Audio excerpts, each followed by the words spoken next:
नमस्कार दोस्तों, स्वागत है आप लोग का हिंदुस्तान स्पेशल एचडी के एक और नए वीडियो में। दोस्तों दरअसल इस वीडियो में दो टॉपिकों पर बात हो रही है। पहले में जो पाकिस्तान है उसके बारे में और दूसरा जो सऊदी अरब है उसके बारे में। दोस्तों अगर हम पहले सऊदी अरब की बात करें तो दोस्तों जैसा कि आप लोग जानते हैं कि सऊदी अरब और यमन के बीच में जो युद्ध चल रहा है वो काफ़ी खतरनाक माहौल तक पहुँच चुका है। और दोस्तों इसमें साफ तरीके से इजराइल भी कूद गया है और इजराइल ने साफ तरीके से जो सऊदी अरब है उसको उसने कहा है कि आपको जो भी मदद की ज़रूरत होगी हम उस मदद की पूरा मतलब मदद करेंगे। दोस्तों इसके बाद से ही यमन और जो सऊदी अरब है उसके बीच में बहुत ज़्यादा तनाव हो गया है। और जो सऊदी अरब है उसने एक एयर स्ट्राइक किया है जिसमें कि एक जेल पर वो स्ट्राइक था जिसमें कि काफ़ी लोग मारे गए हैं। और इसमें न्यूज़ ये आ रही है कि 100 लोगों की लाशें निकाली जा चुकी हैं। दोस्तों कहीं ना कहीं एक बहुत बड़ी खबर है। आप दोस्तों समझ सकते हैं कि एक देश में 100 लोगों का एयर स्ट्राइक में मर जाना और अभी बहुत सारे लाशें वहाँ से निकल रही है, ये बहुत ही ज़्यादा खतरनाक और सैड न्यूज़ भी है। दूसरा टॉपिक में जैसे कि आप लोग जानते हैं कि 24 जनवरी जो कि मतलब कल ही है, मतलब आज ही है। तो आपको पता होगा कि जिस प्रकार से जो पाकिस्तान ने झूठ बोला था वो पाकिस्तान हमेशा से ही झूठ बोलता रहे। तो इस वीडियो में जो रोहित शर्मा जी हैं उन्होंने कहीं ना कहीं उस पाकिस्तान की पोल भी खुली है। तो दोस्तों वीडियो काफ़ी इंटरेस्टिंग होने वाली है, तो वीडियो को अभी से लाइक और हमारे चैनल हिंदुस्तान स्पेशल एचडी को भी सब्सक्राइब कर लें क्योंकि हम आपके लिए ऐसी वीडियो लाते रहते हैं। तो चलिए बिना देरी के वीडियो को स्टार्ट करते हैं।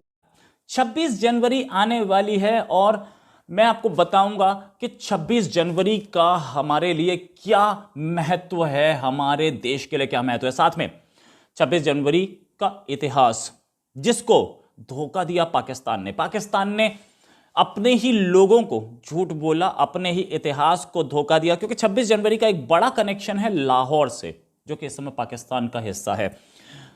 ये लाहौर डिक्लेरेशन में ही 1930 में लाहौर डिक्लेरेशन में ही ये बोला गया था कि 26 जनवरी हर साल मनाया जाएगा पूर्ण स्वराज दिवस के तौर पे। हर जगह झंडे फहराए जाएंगे भारत के तिरंगे के। अंग्रेजों की हुकूमत थी उस समय और अंग्रेजों से लड़ रही थी कांग्रेस। पाकिस्तान के मोहम्मद अली जिन्ना कोई ऐसी अपनी बता दे मूवमेंट, अब तो बेचारे नहीं हैं, उनका पाकिस्तान बता दे कोई ऐसा मूवमेंट जिससे जो कि उन्होंने अंग्रेजों से आज़ादी लेने के लिए किया हो। वो हमेशा से ये कोशिश करते रहे कि कांग्रेस तो अंग्रेजों के खिलाफ लड़ रही है ना, आज़ादी वो ले लेंगे, हम अपना पाकिस्तान बना लेंगे। डिफरेंस है दोनों चीज़ों में। एक भाई है, दो भाई हैं, एक भाई एक मकान बना रहा है, आप उसे आराम से मकान बनाने देते हैं कि मरे वो मरे, उसके लोग मरे, कोई प्रॉब्लम नहीं, पैसा उसका खर्च हो, मकान बनाने दो। जब मकान बन जाएगा तब मैं उसमें से दो कमरे में अपने निकाल लूंगा। ये किया पाकिस्तान ने, ये किया पाकिस्तान के उन लोगों ने जिन्होंने पाकिस्तान की डिमांड रखी। उनका कोई एक मूवमेंट ऐसा था जो ब्रिटिशर्स के खिलाफ हो, जो ब्रिटिशर्स को बाहर निकालने के लिए किया गया हो। क्या उन्होंने, अगर ब्रिटिशर्स आज़ादी देते नहीं तो पाकिस्तान कैसे ले लेते वो? ये बात आज तक पाकिस्तान में किसी ने पूछी नहीं। यमन के ऊपर बड़ा खौफनाक अटैक किया सऊदी अरब ने, और उससे पहले जो हौसी कबाइल या हौसी बागी भी इनको कहते हैं, सबका अपना अपना बोलने का नज़रिया है। जो ईरान और ईरान के हमायती हैं वो कहते हैं ये हौसी कबाइल हैं, और जो सऊदी अरब और सऊदी अरब के हमायती हैं या अब अमेरिकन भी दोबारा उनको दहशतगर्द की तंजीमों में डालने की जो है वो प्लानिंग कर रहा है।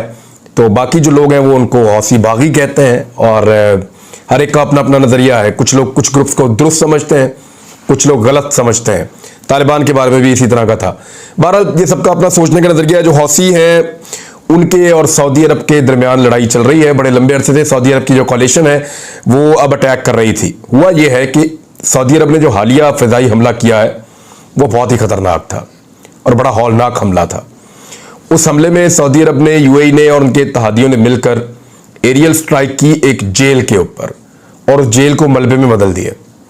और अब तक 100 से ज़ायद लाशें निकाली जा चुकी हैं और मलबे से बदस्तूर लाशें निकालने का काम जारी है। कम्युनिकेशन कट गई है यमन की, और इंटरनेट भी उनका ख़त्म हो गया है, दुनिया के साथ राब्ता भी नहीं है।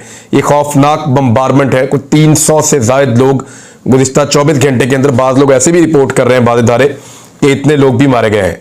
लेकिन अब तक जो कन्फर्म इत्तलात हैं उन इलाकों से नहीं आ रही। लेकिन मेरे पास एक खबर है और ये अल जजीरा की खबर है। अल जजीरा पे बहुत सारे और अखबारात ने भी इसको लिखा है, लेकिन अल जजीरा ने इसकी हेडलाइन दी है कि Yemen United Nation urge investigation into Saudi led coalition air Reds.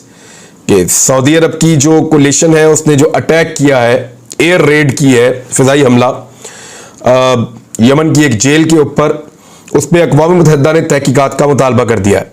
Media reports में बताया गया है कि मुत्तहिदा अरब अमारात पर मुश्तबा ड्रोन हमले और सऊदी शहरों में मिसाइल और ड्रोन हमलों के बाद सऊदी अरब की सरबराही में इत्तहादी फोर्सेस ने यमन के हौसियों पर हमला में इजाफा कर दिया है। रिपोर्ट्स के मुताबिक सऊदी इत्तहादी फोर्सेस ने यमन के शहर सादा की जेल पर बमबारी की, जिसमें 100 से ज्यादा कैदियों की हलाकत हो गई है। आज़म मोहम्मद अली जिन्ना, और ये जा करके उनसे सेटिंग कर रहे थे कि मेरा मुझे दे देना, बाकी ये देख लेंगे। तो ये, लेकिन इसमें इन्हें धोखा तो नहीं देना चाहिए था ना अपने ही लाहौर को, अपने ही लाहौर के लोगों को। ये जो पूर्ण स्वराज दिवस था, ये पाकिस्तान में इसकी नींव रखी गई थी लाहौर डिक्लेरेशन में, और हमने तो पूर्ण स्वराज मांगा था। पूर्ण स्वराज मीन्स हम होंगे ब्रिटिशर्स, हमें नहीं चाहिए। तो जब आपके कंट्री में हो तो आपको इसकी थोड़ी इज्जत तो देनी चाहिए थी, क्योंकि हमने आज़ादी तो मांगी थी पूरे कंट्री के लिए, पाकिस्तान उसमें शामिल था। आपने पाकिस्तान बाद में अलग किया ना, आपका एक एक आदमी भी उसमें आज़ादी मांग रहा था, तो हम उसको कर रहे थे, हम उसके लिए कर रहे थे। इंडिया कर रहा था और इंडिया की कांग्रेस कर रही थी। जी हाँ, ये वही कांग्रेस है जो आज भी है पार्टी, उसी के नेता उस समय लड़ रहे थे, कोई और ये नहीं लड़ रहा था। हमारी दूसरी संगठन लड़ रहे थे आज़ादी के खिलाफ, आज़ादी लेने के लिए। हमारे दूसरे भी विश्व हिंदू परिषद और ये सब बोल दे जाते हैं कि नहीं कर रहे थे, ये भी अपने तरीके से लड़ रहे थे। अटल जी भी जेल गए थे, सब गए थे, इसमें कोई शक नहीं। लेकिन क्या पाकिस्तान की कायदे आजम जिन्ना की पार्टी में कोई जेल गया? कितने गए? जिन्ना साहब तो उन्हीं के रहमो करम पे पल रहे थे। जिन्ना साहब तो उनके साथ लंच कर रहे थे, गोल में सम्मेलन में गए थे, राउंड टेबल कॉन्फ्रेंस में गए थे, 2 में गए थे, फेल हो गई, ठीक है। उसके बाद इन्होंने अपने ही इतिहास को धोखा दिया। इनफैक्ट जब आज़ादी मिल गई उसके बाद 26 नवंबर 1949 को हमारा कॉन्स्टिट्यूशन आ गया। हम लोगों ने उसी में लिखा कि जब आज़ादी मिल गई है तो पूर्ण स्वराज डे जो था हमारा 26 जनवरी, उसकी अहमियत से मजीद लाशें निकाली जा रही हैं।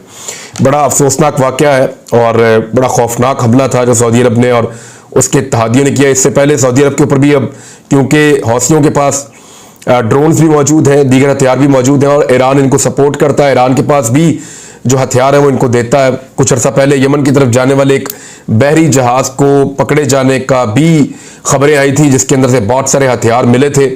मैंने आपको दिखाया भी था कि बहुत सारी क्लशनकोफ, बहुत सारी गोलियां और बड़े पैमाने पर हथियार पकड़े गए थे। ये हथियार जा रहे थे हौसियों के पास यमन में और ये ईरान की जानिब से भेजे जा रहे थे। तो सबके सपोर्टर सामने, एक तरफ ईरान सपोर्ट करता है, एक तरफ सऊदी अरब करता है, तो ये मुसलमानों की प्रॉक्सी आपस में लड़ती रहती हैं। बहरहाल ये इंसानियत का नुकसान हो रहा है और इसमें अक़वाम मुत्तहिदा ने ये जोर दिया इस बात के ऊपर कि तहकीकात इसकी शफाफ की जाए। एक और खबर जो है वो जो बाइडन के हवाले से है। जो बाइडन को चिढ़ चढ़ा दी है अमेरिकन मीडिया ने और उन्होंने दोबारा अपने पुराने मौक़िफ़ को दोहराया है।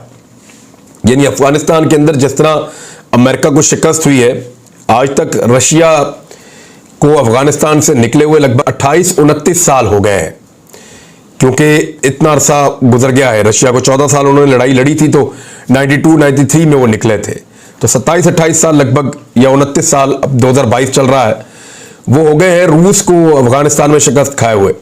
वो भी आज तक अपने जख्म चाट रहा है।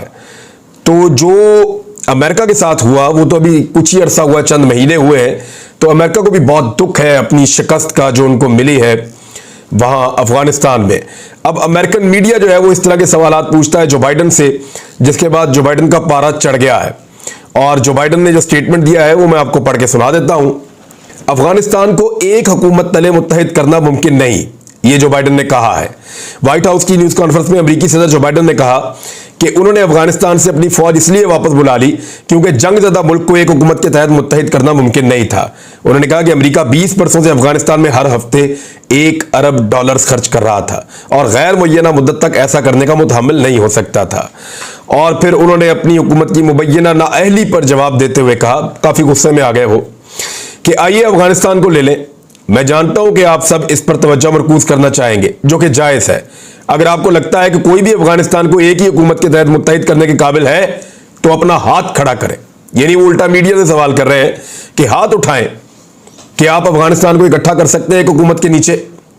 वैसे अभी वो तालिबान की वहां पे हुकूमत है और उन्होंने कम से कम कंट्रोल किया हुआ, और इससे पहले भी उन्होंने कंट्रोल किया था।